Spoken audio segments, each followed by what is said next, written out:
திமுக ஓட்டையும் விஜய் வாங்குறாரு, பாஜக ஓட்டையும் வாங்குறாரு. அந்த இடத்துல தான் என்னை வந்து ஒரு குழப்பவாதியா நினைச்சாங்க. அது எப்படி ஒருத்தர் திமுக ஓட்டையும் வாங்க முடியும், எப்படி பிஜேபி ஓட்டையும் வாங்க முடியும்? சித்தாந்தங்கள் வேற இருக்கலாம். விஜய் புதியவர். அரசியலுக்கு வந்துட்டு நடிக்கல, அரசியல் நான் நடிக்கல. ஒருவேளை இந்த தேர்தலில் விஜய் என்கிற சக்தி வரலைன்னா இந்த தேர்தல் களம் எப்படி இருந்திருக்குன்னா திமுக 200 சீட்டு ஜெயிக்கும். ஸ்டாலின் சார், இந்த தேர்தலுக்கு அப்புறம் நீங்க தோத்ததுக்கு அப்புறம் எப்படி எல்லாம் ஃபீல் பண்ண போறீங்கன்னு கொஞ்சம் சொல்லவா? இங்க விஜய்ங்கிறது ஒரு கவர்ச்சி முகம் நான் சொல்றேன் சார். அந்த கவர்ச்சிக்கு இலவசம் தேவைப்படுது. திரும்பி சொல்றேன், இந்த ஒரு வார்த்தையை பதிவு செய்யணும். தமிழக முதல்வர் மு.க. ஸ்டாலின் அவர்களை சுற்றி இருந்து தகவல் கொடுத்தவர்கள் அவர் தலையில் முளகாய் அரைத்திருக்காங்கன்னு நான் பார்க்கிறேன். சிக்கல் எப்போ வந்திருக்கும்னா 3 பேரும் சமபலத்தோடு நின்று விஜய் ஆட்சி அமைத்திருந்தால் வந்திருக்கும். விஜய் வீழ்த்தணும்னு நினைச்சா இனி திமுக தான் கூட்டணி வைக்கணும். அதாவது 1967 ஒரு மாற்றம் நடந்தது. அண்ணா, பேரறிஞர் அண்ணா முதல்வரானார்கள். 1977 எம்ஜிஆர் அவர்கள் முதல்வராக பதவியேற்றார். இதுநாள் வரை நம்ம பார்த்தது விஜய் குறித்த பாசிட்டிவ் வேகமா பரவுனது. நமக்கு 100% இருக்கு. என்கிட்ட இருக்கிறதெல்லாம் உண்மை, நேர்மை, உழைப்பு, அவ்வளவுதான். ஆதரவு அலை வீசுகிறது. அது சுனாமியாக மாறுவதற்கு நேரம் பார்த்து கொண்டிருக்கிறதுன்னு சொன்னேன். கடலுக்கு அடியில் வந்து ஒரு ரிக்டர் அளவுகோல்ல பதிவு இந்தோனேசியால ஏற்பட்ட அந்த பூகம்பம் தான் இங்க நமக்கு சுனாமியாக வந்தது. அதுபோல விஜய் ஒரு சுனாமி சார். கான்ஃபிடென்ட்டா இருங்க, நல்லதே நடக்கும், வெற்றி நிச்சயம். பட் விஜய் என்கிற ஒரு சக்தி வந்தபோது திமுகவால் ஈடு கொடுக்க முடியவில்லை என்பது தான் காலம் நமக்கு உணர்த்தது.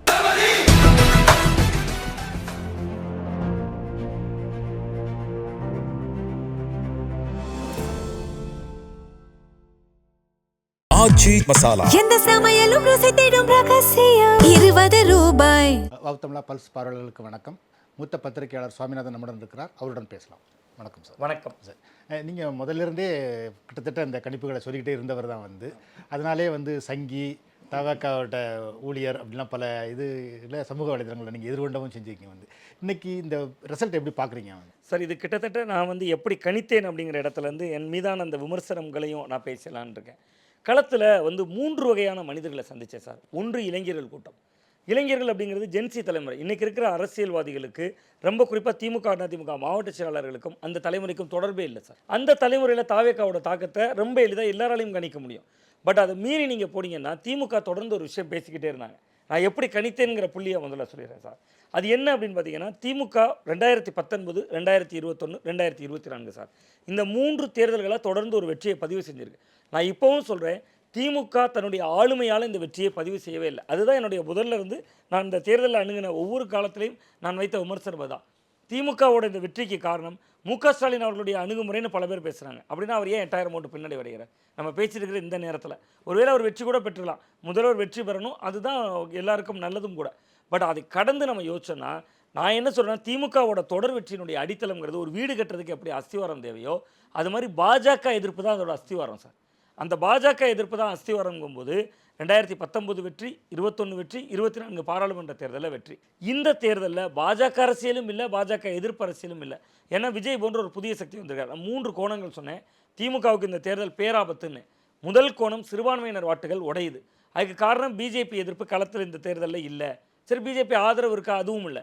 நான் இன்னும் உடைத்து சொன்னேன், திமுக ஓட்டையும் விஜய் வாங்குறாரு, பாஜக ஓட்டையும் வாங்குறாரு. அந்த இடத்துல தான் என்னை ஒரு குழப்பவாதியாக நினச்சாங்க. அது எப்படி ஒருத்தர் திமுக ஓட்டையும் வாங்க முடியும், எப்படி பிஜேபி ஓட்டையும் வாங்க முடியும்? 2 வேறு சித்தாந்தம். நான் அந்த நேரத்திலேருந்தே நான் சொன்னேன் சார், சித்தாந்தங்கள் வேற இருக்கலாம், விஜய் புதியவர்.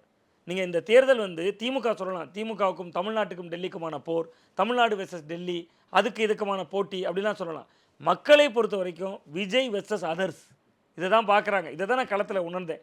வயதானவர்கள்ட்ட தாக்கம் தெரிந்தது, இளைஞர்கள்ட்ட இருந்தது, முதியவர்கள்ட்ட இருந்தது. இன்னொன்று, இந்த 5 ஆண்டு கால திமுக அரசு மேலே அதிருப்தி இல்லை சார். நீங்கள் அதிருப்தி இருந்தால் களத்தில் கணிக்க முடியும். அது யாராலையும் கடிச்சிருவாங்க. நீங்கள் 2006, 2011 தேர்தல் களம் இன்றைக்கி திமுக அரசு அந்த 2006 to 2011 எனக்கு நன்றாக நினைவு இருக்குது. நான் சட்டக்கல்லூரி மாணவன். அன்றைக்கி திருநெல்வேலி அரசு சட்டக்கல்லூரியில் படித்தேன். கிட்டத்தட்ட அந்த 2006 to 2011 காலகட்டத்தில் லா காலேஜ் எக்ஸாம் இருக்கும். அடுத்த நாள் வீட்டுக்கு போனால் கரண்ட் இருக்காது, வீட்டில் டியூப்லைட் எரியாது. இன்றைக்கெலாம் இன்வெர்ட்டர் இருக்குது எல்லா வீடுகள்லையும். 2006, 2011 மக்களோட பொருளாதார நிலையோடு நம்ம ஒப்பிட்டோம்னா வீட்டுக்கு வீடு இன்வெர்ட்டர் இருக்காது. சரி, இதுதான் பிரச்சனையான்னு பார்த்துட்டு பவர் கட்டுனால மக்கள் அதிருப்தின்னு சொன்னால் ஜாதி மதங்கிற எல்லையெல்லாம் கடந்து ஓட்டு போட்டாங்க. தேமுதிக ஏடிஎம்கேலேருந்து ஜெயிக்குது. அந்த ஆட்சி மேலே இன்னொரு கடுமையான விமர்சனம் இருந்தது. 2011 ஜெயலலிதா மீண்டும் ஆட்சிக்கு வந்தோடனே நில அபகரிப்பு தடுப்பு பிரிவு தொடங்கினாங்க. அந்த அளவுக்கு லேண்ட் கிராப்பிங்கில் டிஎம்கே கையால் இருந்துச்சு. ஆனால் இந்த அரசில் 5 ஆண்டு காலத்தில் அது மாதிரி கட்ட பஞ்சாயத்துகள் இல்லை, காவல் நிலையத்தில் போய் திமுகவினருடைய அடக்குமுறை இல்லை. இன்னும் சொல்லப்போனால் மாதந்தோறும் 1000 ரூபாய் கொடுக்குறாங்க. இவ்வளவும் செய்தாலும் மக்களிடம் வீசியது விஜய் அலை சார். அதில் வந்து 3 கோணத்தில் திமுக அடிபட்டு விட்டது. ஒன்று, திமுக வழக்கமாக அறுவடை செய்யக்கூடிய சிறுபான்மையினர் ஓட்டு. இந்த இடத்துலையே நான் இன்னொரு டீ கோட் பண்ண ஆசைப்பட்றேன் சார். நீங்கள் சிறுபான்மையினர் ஓட்டு தான் விஜய் பக்கம் நகர்ந்திருக்கு அப்படின்னு பார்த்து விட முடியாது. காரணம் ஏன்னு சொல்ல பாருங்களேன். நடந்து முடிந்த நாடாளுமன்ற தேர்தலில் பாஜக எடுத்த வாக்கு சதவீதம் 18. அப்போ 82% பேர் தமிழ்நாட்டில் பிஜேபிக்கு எதிராக இருக்காங்க. அப்போ அதுதான் அந்த வெற்றியினுடைய அஸ்திவாரம். அந்த அஸ்திவார கல்லில் ஒன்றை உருகிட்டார் விஜய். 2வது வரேன் சார். ஒருவேளை இந்த தேர்தலில் விஜய் என்கிற சக்தி வரலைன்னா இந்த தேர்தல் களம் எப்படி இருந்திருக்குன்னா திமுக 200 சீட்டு ஜெயிச்சிருப்பாங்க. வழக்கம் போலவே தமிழ்நாடு வெர்சஸ் டெல்லி, மோடி உள்ளே வந்துருவார், எடப்பாடி அடிமை அதிமுக, இந்த விமர்சனங்கள் போதுமானதாக இருக்கும். இன்னொன்று 1,31,00,000 பேருக்கு கொடுக்கக்கூடிய மகளிர் உரிமை தொகை. அந்த இடத்துலையே நான் இன்னொரு டீ கோட் பண்ணுறேன். 1,31,00,000 பெண்களுக்கு மகளிர் உரிமை தொகை வழங்கப்படுது. அவங்கெல்லாம் ஆட்டோமேட்டிக்காக திமுகவில் பெரும்பகுதி பேர் போடணும். அந்த ஓட்டையும் விஜய் போன்ற ஒரு புதிய சக்தி வர்றப்ப அந்த பெண்கள் ஓட்டை எப்படி இவங்க அதிமுகலேருந்து திமுக எடுத்ததோ அப்படி திமுக பாக்கெட்லேருந்து கைவிட்டு விஜய் எடுத்துட்டார். இது எல்லாம் தான் அதிமுகவை காப்பாற்றுச்சுங்கிறேன். நான் தொடர்ந்து என்னோட ஊடகவாதங்களே, நான் புதிய தலைமுறை நேர்பட பேசுவார் இருக்கலாம், நியூஸ் 18 சொல்லதிகாரமாக இருக்கலாம், அதிமுக தன்னுடைய வழக்கமான இடத்தை தக்க வைக்கும். ஒரு 65 இடங்கள் அவங்க இப்போ ஜெயிச்சிருக்காங்கன்னா அதை தக்க வைக்கும் அப்படிங்கிற வார்த்தையை நான் பலமுறை உச்சரித்திருப்பேன். அதுக்கு காரணம் இதுதான். ஏடிஎம்கே ரூட்டு கிளியர் ஆயிடுச்சு சார். ஒருவேளை திமுக வச்சு அதிமுகனா திமுக ஜெயிச்சிருப்பாங்க. இங்கே களத்தில் புதிய எதிரி வந்துட்டார். அந்த எதிரி வலுவானவராகவும் இருக்கிறார். ஸோ அதுதான் இதனுடைய தாக்கம். நீங்கள் கேட்டதை போல் இந்த கள அனுபவத்தை சொல்லும்போது ஃபேஸ்புக்கில் வந்து பார்த்தீங்கன்னா திடீர்னு ஒருத்தர் சங்கின்னு போடுவார். நான் பாஜக ஓட்டும் ஒதுக்குறேன். இன்னொரு நாள் பார்த்தா தற்குறின்னு போடுவார். அதாவது நான் என்ன சொல்கிறேன் சார், இன்றைக்கி தற்குறிகளால் வீழ்த்தப்பட்டிருக்கிறார்கள் அந்த கோணத்தில் நம்ம பார்த்தோன்னா. பட் அதை விட முக்கியமாக என்னென்னா பத்திரிகையாளரை பத்திரிகையாளராக அணுகணும். அது திமுகவாக இருந்தாலும் பொருந்தும், அதிமுகவாக தாவேக்கா மீதும் கடுமையான விமர்சனங்களை முன் வச்சிருக்கேன். இந்த நொடியில் நான் சொல்கிறேன் சார், என்னுடைய யூகம் பழித்திருக்கிறது. நீங்களே சொல்கிறீங்க, நீங்கள் குறிப்பிட்டு வந்தீங்க சார். நான் இந்த நொடியிலையும் சொல்கிறேன், விஜய் அரசியலை சரியாக செய்யவில்லை. என் அணுகுமுறையில் எனக்கு எந்த பொழுதும் மாற்றம் கிடையாது. 14 நாள் தான் பரப்புரைக்கு வந்தார். மக்கள் கொடுத்துருக்கிறது முள்கிரீடம். இப்போ நீங்கள் நினைக்கிற மாதிரி இது ஆட்சி கிரீடம் கிடையாது. இயேசுநாதர் சுமந்த மாதிரி முள்கிரீடம். நீங்கள் கொடுத்துருக்கிற வாக்குறுதிகள் எனக்கு தெரியும். மகளிருக்கு வந்து 2,500 ரூபா விஜய் சொல்லியிருக்கிறது. அது மட்டும் இல்லை, ஒரு குடும்பத்தில் காப்பீட்டு தொகை வந்து 25 லட்சம் ரூபா. ஒருத்தருக்கு 25 லட்ச ரூபான்னு ஊரில் 10 பேர் ட்ரீட்மெண்ட் பண்ணிட்டாங்கன்னா 12 பேர் பண்ணிட்டாங்கன்னா சார், ஒரு சட்டமன்ற உறுப்பினர் நிதியே 3 கோடி ரூபா. நீங்கள் ஒரு கிராமத்துக்கே 3 கோடி ரூபா செலவு பண்ணணும். ஸோ அவர் முள்கிரீடத்தை சுமந்திருக்கிறார். அந்த பொறுப்பும் கடமையும் விஜய்க்கும் இருக்க வேண்டும். நம்ம இப்படி தான் பேசுகிறோம் ஒரு பத்திரிகையாளர். பட் அதில் வரக்கூடிய சங்கி விமர்சனம், தற்கொலை விமர்சனம், சில பேர் 200 ரூபா ஊப்பின்னு கூட போடுறாங்க. நம்ம ஒரு கருத்தை, திமுகவுக்கு ஆன்டி இன்கம்பன்சி இல்லைங்க, ஆன்டி இன்கம்பன்சி இல்லை. நான் தான் சொல்கிறேன், 5 ஆண்டுகளில் ஆன்டி இன்கம்பன்சி இல்லை. வீசியது விஜய் அலை. இது வந்து ஆன்டி இன்கம்பன்சினால் டிஎம்கே தோத்துருச்சுலாம் கிடையாது. இது வந்து விஜய் அலை. இதை சொல்லும்போது என்ன சொல்கிறாங்க, 200 ரூபா ஊப்பின்னு போடுறாங்க. ஸோ இப்போ விமர்சனங்கள் சமூக வலைதளங்களை வந்து எதிர்கொள்ள தான் வேண்டி இருக்கிறது. அதை கடந்து தான் முன்னேற வேண்டி இருக்குங்கிறத தான் பார்க்குறேன். நீங்கள் சொன்ன மாதிரி சார் வந்து விஜய் வந்து பெரும் 14 நாள் பிரச்சாரத்துக்கே போகலை, 14 நாள் பிரச்சாரத்தை கட் பண்ணார்.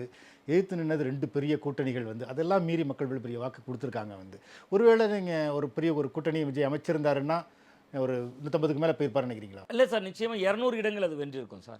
நீங்கள் விஜய் கூட காங்கிரஸ் போயிருந்துச்சுனாலே திமுக கூட்டணி இருக்கிற அனைத்து கட்சிகளும் இடம் இருந்திருப்பாங்க. இன்றைக்கி வந்து நான் இப்பொழுதும் கணிக்கிறேன், தனிப்பெரும்பான்மை வரல. நிபந்தனையே இல்லாமல் விஜய் வீட்டு வாசலில் காங்கிரஸ் நாளைக்கு நிற்பாங்க பாருங்க. எந்த நிபந்தனையும் வேண்டாம், எங்களுக்கு அமைச்சர் வேண்டாம். ஏன்னா காங்கிரஸை பொறுத்தவரை சந்தர்ப்பவாத கட்சி. அவர்களுக்கு சந்தர்ப்பவாதம் மட்டும்தான் அவர்களை இயக்குகிறது. அவர்களுடைய பார்வையில் இப்போ ஒன்று தான் இருக்கும்.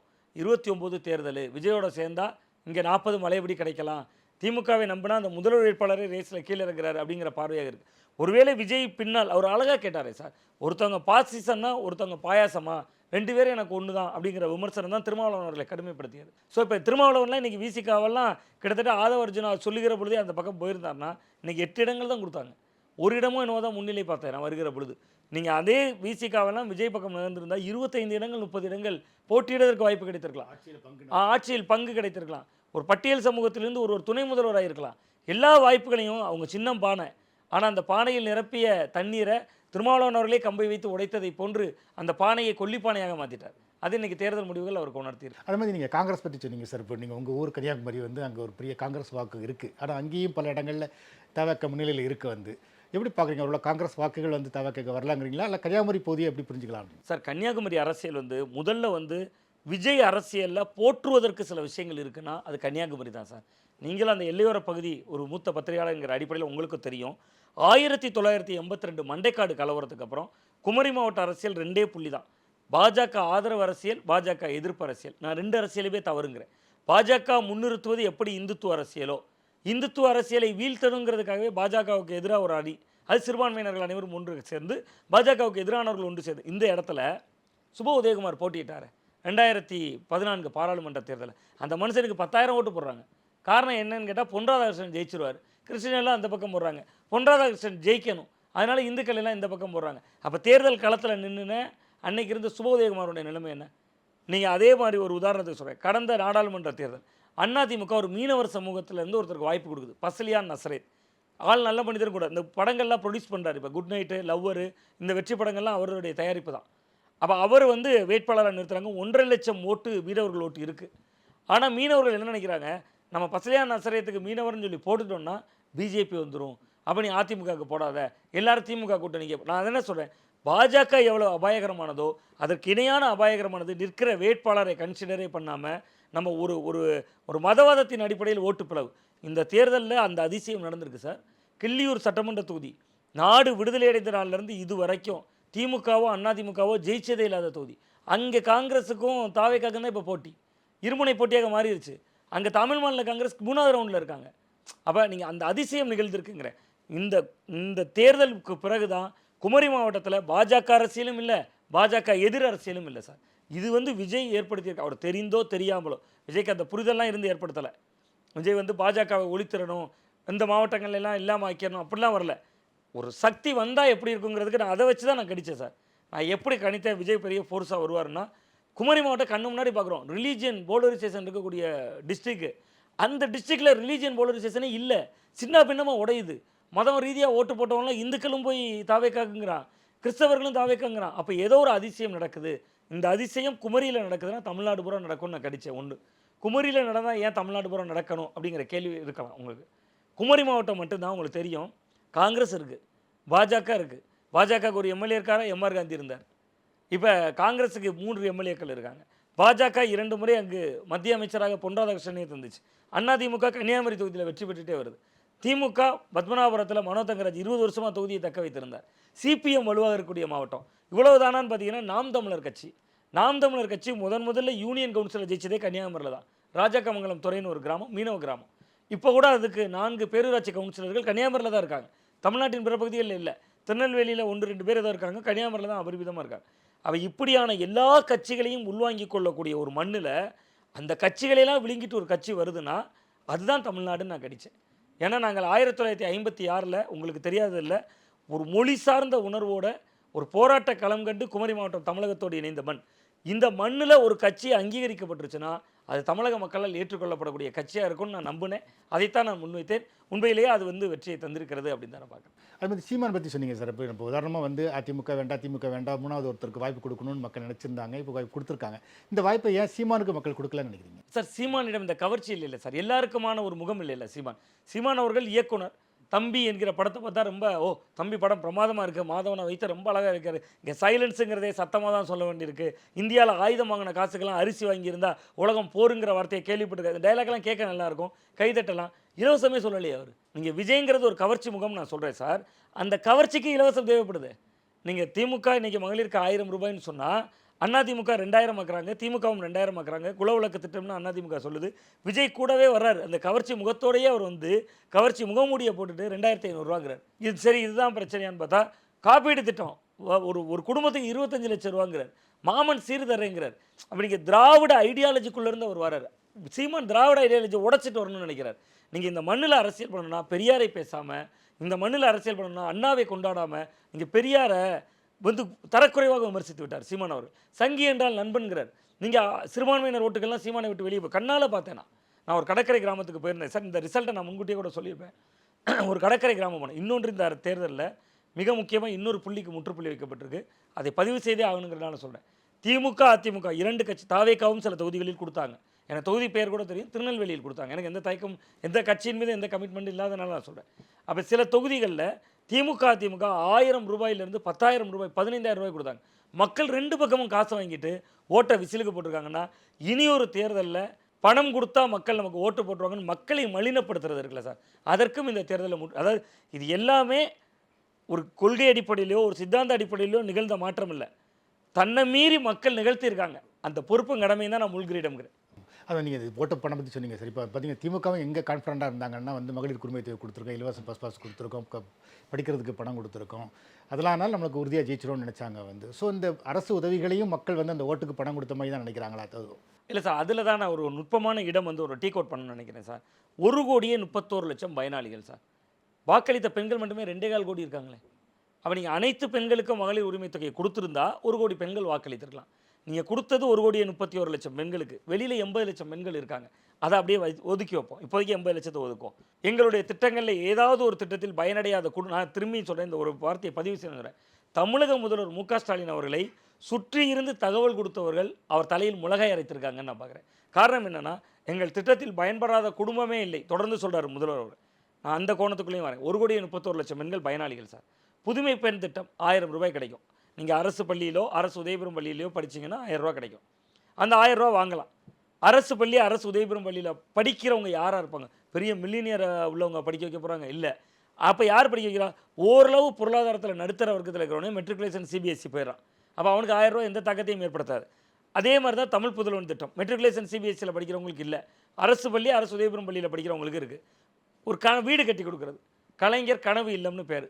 அந்த கலைஞர் கனவு இல்லம் திட்டத்தில் வீடு கட்டி கொடுக்குற பயனாளி யார் இருப்பா? வீடே இல்லாதவங்களாக இருப்பாங்க. வீடு கட்டி கொடுப்பாங்க.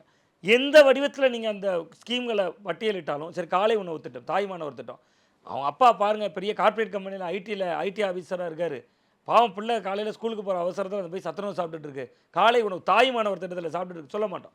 நான் என்ன சொல்கிறேன், திமுக தீட்டிய அனைத்து திட்டங்கள்லையும் பயனடைந்தவர்கள் அந்த 1,31,00,000 தான் இருக்காங்கங்கிற. எந்த திட்டமும் இந்த அவுட் ஆஃப் சிலபஸும் பாடத்துக்கு வெளியிலேருந்து கேட்டாங்க. இந்த 1,31 தாண்டி 1 இன்ச்சு நகரலை. இந்த 1,31 விஜய் சேதப்படுத்திட்டார். வெளியில் இருக்கிற 70 லட்சத்தையும் பெருவாரியாக ஈர்த்துட்டார்.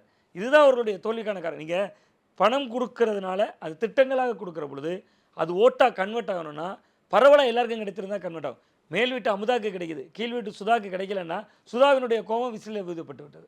இதுதான் நடந்திருக்கு. ஸோ திட்டங்களுக்கு வாக்கு இல்லை சார். நீங்கள் திட்டங்களுக்கு தான் ஓட்டுனா கோவிட் நேரத்தில் இந்த பொங்கலுக்கு எடப்பாடி பழனிசாமி அவர்கள் 2,500 கொடுத்தாரு. 25 சீட்டு தான் மக்கள் போட்டாங்க.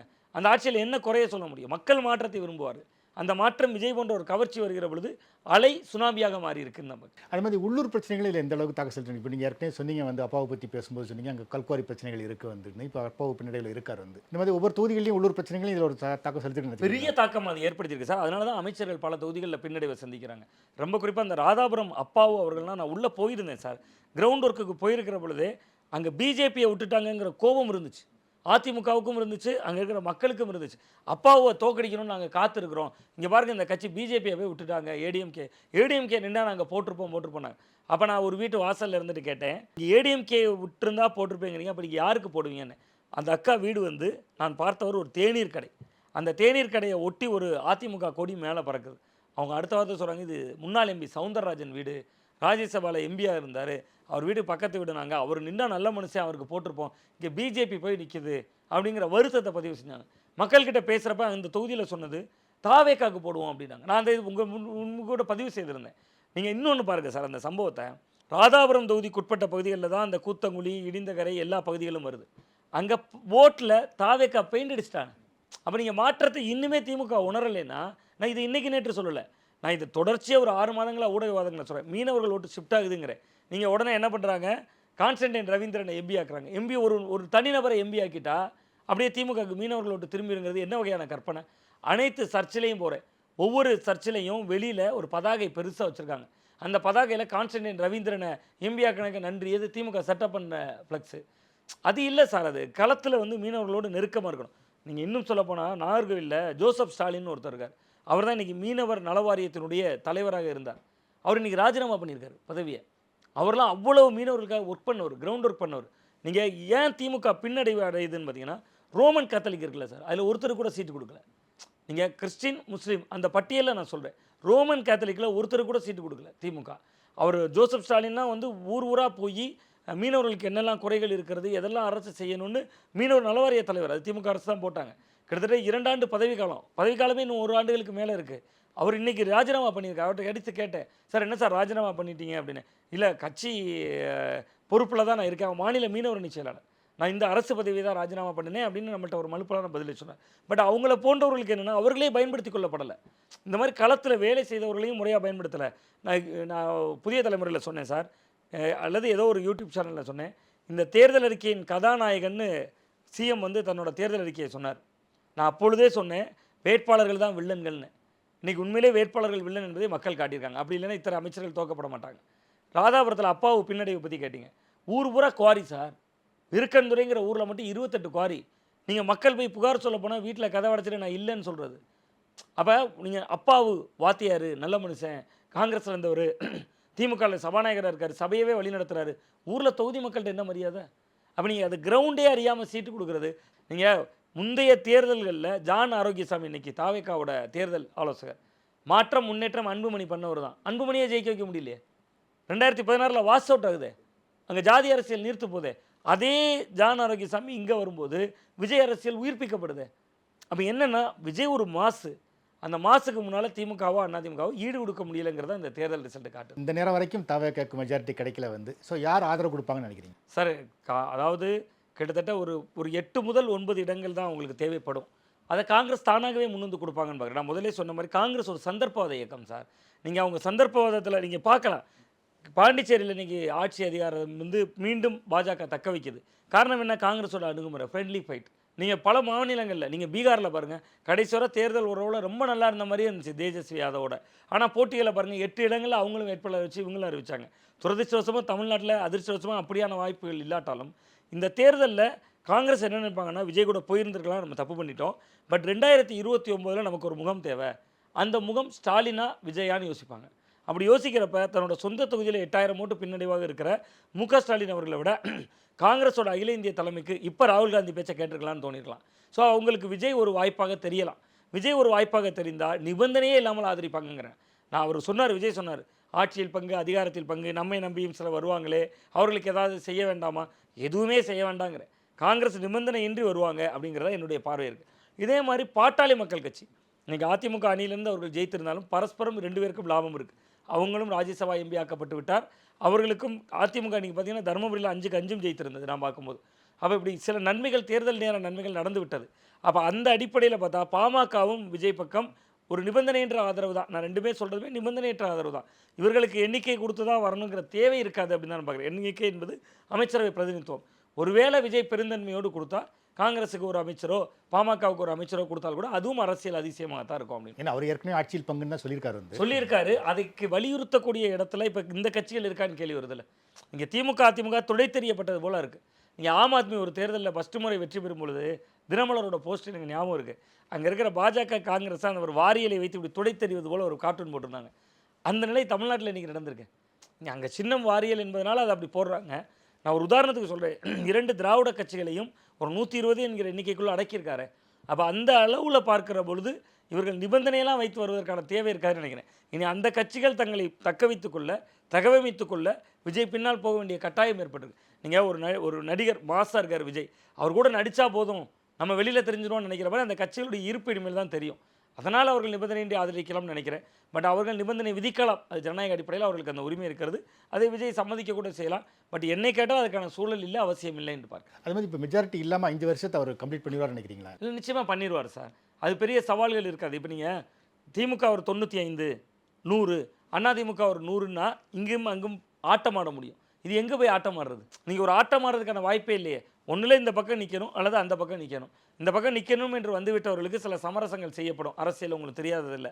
அது ஏதோ ஒரு வகையான சமரசம். அது அமைச்சரவை என்றால் அமைச்சரவை, அமைச்சரவைக்கு வெளியே வேறு வகையான சமரசம் என்றால் சமரசம். அந்த புள்ளியில் அவங்க வந்து சமரசம் அடைந்து விடுவார்கள் தான் நான் பார்க்குறேன். ஆட்சி நிச்சயமாக நீங்கள் இந்த சிக்கல் எப்போ வந்திருக்குன்னா 3 பேரும் சமபலத்தோடு நின்று விஜய் ஆட்சி அமைத்திருந்தால் வந்திருக்கும். இனி திமுக அதிமுக தான் கூட்டணி வைக்கணும் விஜயை வீழ்த்தணும்னு நினச்சா. அப்படி கூட பீகார் போன்ற மாநிலங்களில் நடந்திருக்கேன். நீங்கள் லல்லு பிரசாத் யாதவ் அவர்களுடைய பையனோட அவரும் கிட்டத்தட்ட அங்கே நேர் எதிர் துருவமாக இருந்த ராஷ்ட்ரிய ஜனதாதளம், ஐக்கிய ஜனதாதளமே கூட்டணி வைத்திருக்காங்களே. அந்த மாதிரி தமிழ்நாட்டில் நடக்காதுல்ல. அதனால் உங்களுக்கு இந்த அரசை 5 ஆண்டுகள் சக்ஸஸ்ஃபுல்லாக கொண்டு போக முடியுது தான் நான் பார்க்குறேன். அது மாதிரி இப்போ நிறைய சமூக இப்போ எம்ஜிஆர் வந்து ஜெயிச்சு வந்தார் 67. அப்புறம் அவர் இறக்குறது வரைக்கும் எம்ஜிஆர் தான் வந்து. ஸோ அது மாதிரி வந்து இனிமேல் ஃபுல்லாக விஜய் தான் அப்படின்னு பார்க்குறாங்க. இல்லை, அப்படி நான் பார்க்கவில்லை சார். அதாவது 1967 ஒரு மாற்றம் நடந்தது. அண்ணா, பேரறிஞர் அண்ணா, நம் நெஞ்சமெல்லாம் நிறைந்திருக்கக்கூடிய அந்த அண்ணா அவர்கள் முதல்வரானார்கள். ஒரே ஆண்டுகளில் அவர் புற்றுநோய்க்கு பலியாகி விடுகிறார். அவருக்கு பின்பு திமுக என்கிற இயக்கம் தொடர்ந்து இருந்தது. 1977 எம்ஜிஆர் அவர்கள் முதல்வராக பதவியேற்றார். நீங்கள் சொன்னதைப் போல உயிரோடு இருந்தவரை அவர் முதல்வராக இருந்தார்.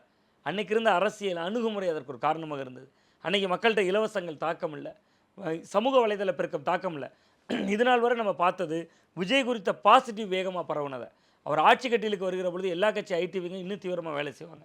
ஸோ எனக்கு அந்த நம்பிக்கை இல்லை. அதான் நான் முள்கிரீடம் தான் சொன்னேன். இது ஒரு முள்கிரீடம் தான். மக்கள் ஒரு நம்பிக்கையின் அடிப்படையில் வாக்களிச்சிருக்காங்கல்ல, அந்த நம்பிக்கையை வந்து விஜய் முதல்ல செய்யணும். நீங்கள் எம்ஜிஆர் செஞ்சார் சார். எம்ஜிஆர் வந்து உங்களுக்கு நினைவில் இருக்கும், எம்ஜிஆர் என்ன தெரியுமா சார் பண்ணார்? சைக்கிளில் டபுள்ஸ் போக முடியாது சார். அதுக்கு முன்னாடி எம்ஜிஆர் வந்தோன்னே ஒரு சாமானியன் எப்படி படத்துக்கு போயிட்டு வருவான், அவரோட சிந்தனையை பாருங்கள். படத்துக்கு போயிட்டு அவன் வருவான், படத்தில் பின்னாடி தன்னோட மனைவியை வச்சுருப்பான், அந்த குழந்தைய வச்சுருப்பான்.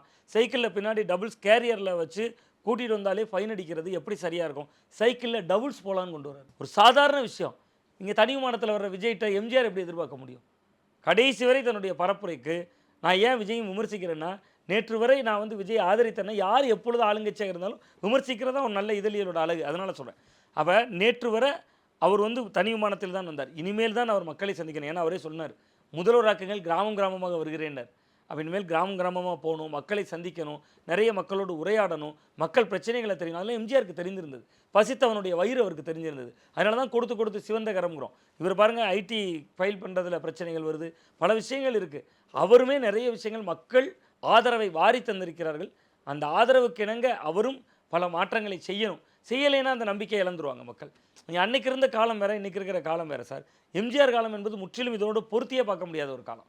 அன்னைக்கு மாதிரி இன்றைக்கி இருக்காது அப்படின்னு தான் என்னுடைய பார்வை. அது மாதிரி நீங்கள் முதல்ல சொன்னீங்க சார், ஆட்சிக்கு எதிராக பெரிய எதிர்ப்பலை இல்லை அப்படின்னு சொன்னீங்க. வந்து அது ரெண்டாவது பெரிய ஸ்ட்ராங்கான கூட்டணி வந்து இந்த சைடும் அதிமுக கூட்டணிலேயே ரொம்ப ஸ்ட்ராங்கான கூட்டணி வந்து ரொம்ப கடுமையாக உழைச்சாங்க. வந்து அந்த அளவுக்கு கம்பேர் பண்ணிங்கன்னா விஜய் தனியாக நிற்கிறார், பெரிய உழைப்பு இல்லை, நிறைய பிரச்சாரத்துக்கு போகலைங்கிறத பற்றி கூட நம்ம பேசணும். அதுக்கு பிறகு வந்து மக்கள் மௌனமாக எதிர்ப்பலைகளே நமக்கு தெரியல. இப்போ வேட்பாளர்கள் ஊர்களுக்கு போகும்போது வந்து ஊர்களை விடமாட்டேன் அப்படிங்கிற மாதிரி பெரிய பிரச்சனைகள் இல்லை. ஸோ மக்கள் மௌனமாக இருந்து ஒரு புரட்சியை பண்ணியிருக்காங்க அப்படின்னு பார்க்கலாம். ஆமாம் சார், இது மௌன புரட்சி என்பது ஒரு நிலை. விஜய்க்கு ஆதரவு அலை வீசுகிறது, அது சுனாமியாக மாறுவதற்கு நேரம் பார்த்து கொண்டு இருக்கிறதுன்னு சொன்னேன்.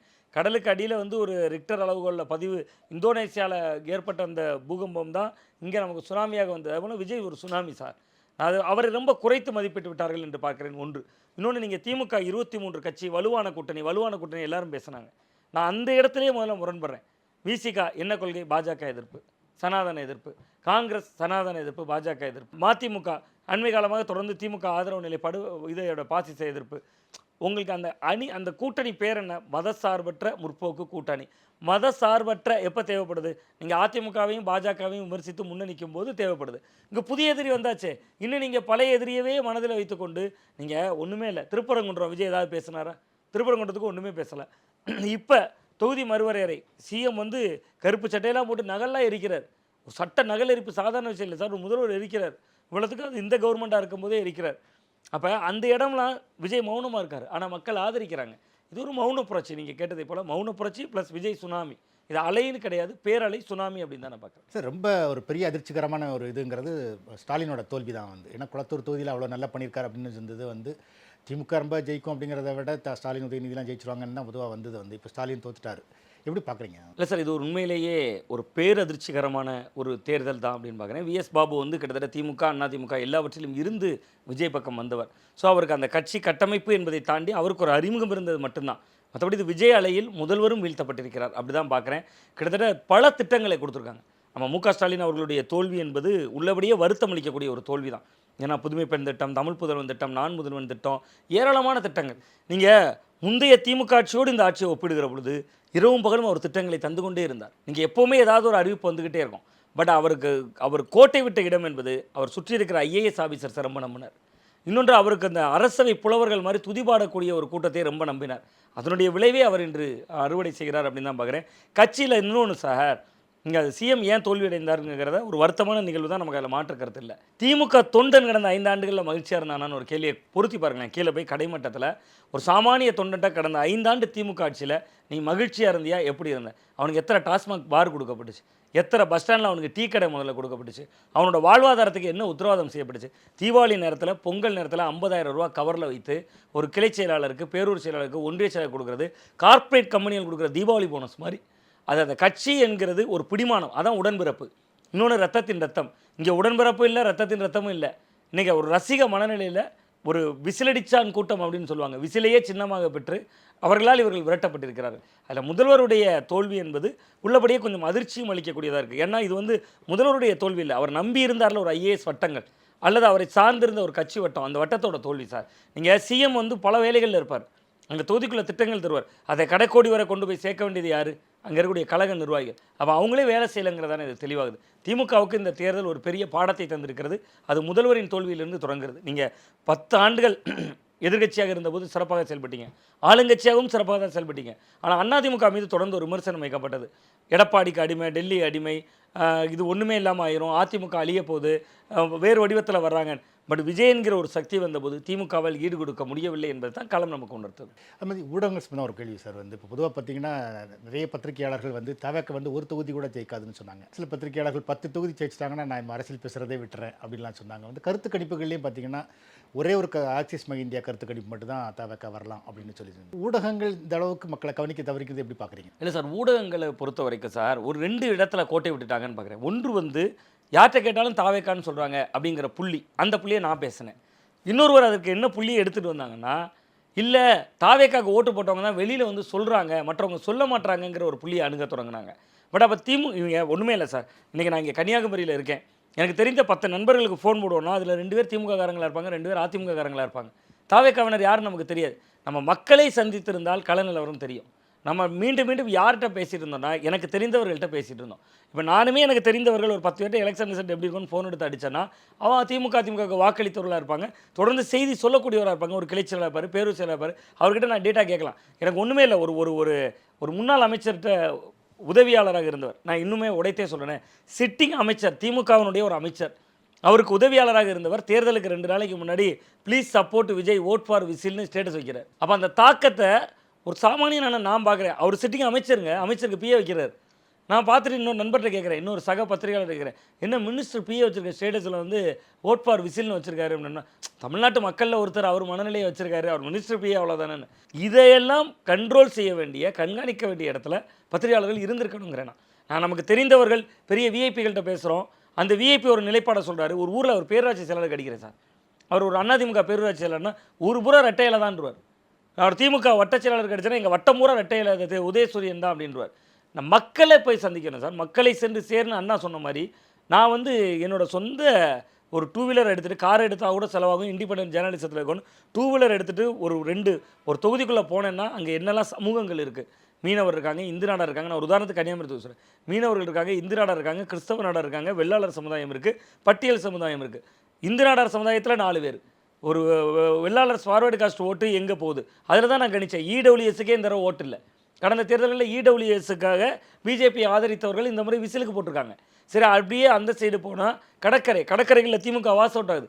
நம்ம மக்களை சந்தித்தால்தான் நமக்கு வந்து கள நிலவரம் தெரியுமே ஒழிய நமக்கு தெரிந்தவர்களை பார்க்கக்கூடாது, நம்மை தெரிந்தவர்களையும் நம்ம பார்க்கவே கூடாது. நான் சில நாள் களத்துக்கு போவேன், ஒரு சில பேர் வருவாங்க, நீங்கள் தானே டிவி வாதங்களை பேசுவாங்க, அவங்கள்ட்ட யாருக்கு ஓட்டு பிடிக்குன்னு கேட்க மாட்டேன். சாமானியன் தான் சார் நம்ம பார்க்கணும். சாமானியர்களோடு தான் வாக்கை தீர்மானிக்கக்கூடியவர்கள். 2.5 லட்சம் ஓட்டு போல போகுது. நம்ம வெறும் 25 பேரை வச்சு கூட கணித்திட முடியும் ஒரு தொகுதியை. ஆனால் தொகுதிக்குள்ளே போய் கிரவுண்ட் லெவலில் மக்களை பார்க்கணும். அந்த இடம் வந்து பணி நெருக்கடி தான் காரணம். நம்ம வேறு யாவரையும் குறைத்து மதிப்பிட முடியாது. பணி நெருக்கடி அதற்கான சூழல் அமைந்திருக்காது. ஊர் பகுதிகளில் இருக்கிற எங்களுக்கு அதற்கான சூழல்கள் இருக்கிறது என்பதனால் இப்படி கணிக்க முடிகிறது அப்படின்னு பார்க்கலாம். நன்றி. ரொம்ப நன்றி சார், ரொம்ப நன்றி.